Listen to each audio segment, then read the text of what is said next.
बिस्मिल्लाहिर्रहमानिर्रहीम।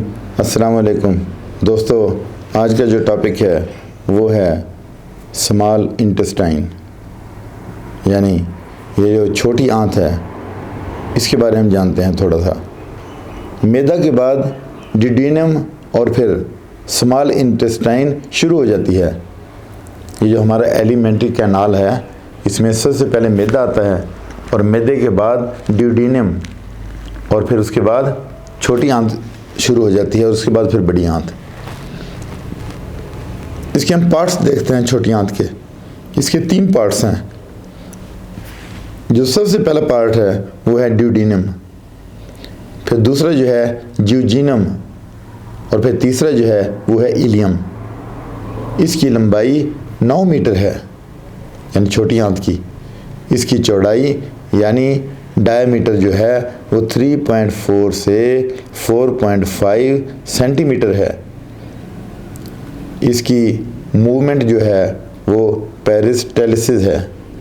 छोटी आंत हाजमा का काम करती है।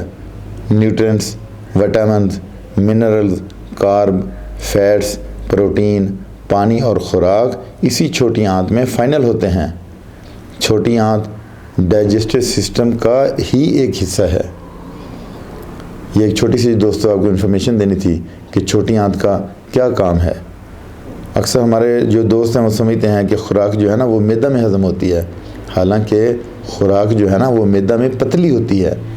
जो काम हमारे दांत नहीं करते, यानी होना तो ये चाहिए कि हम दांतों से चबा के वो नवाला अंदर की तरफ भेजें। जो काम हमारे दांत नहीं करते, हम जल्दी जल्दी खाना खाते हैं और वो फिर भी इतना ब्रेक डाउन नहीं होती, तो वो फिर हमारा मैदा वो काम करता है। उसमें कंट्रैक्शन होती है और जब वो कायम की शक्ल इख्तियार कर लेता है, बिल्कुल उसका मलीदा बन जाता है, तब वो जाके फिर छोटी आंत में पहुंचता है। और छोटी आंत में असल जो हाजमे का काम है वो छोटी आंत में होता है। डाइजेशन का जो जितना भी काम है छोटी आंत में होता है, मैदा में नहीं होता।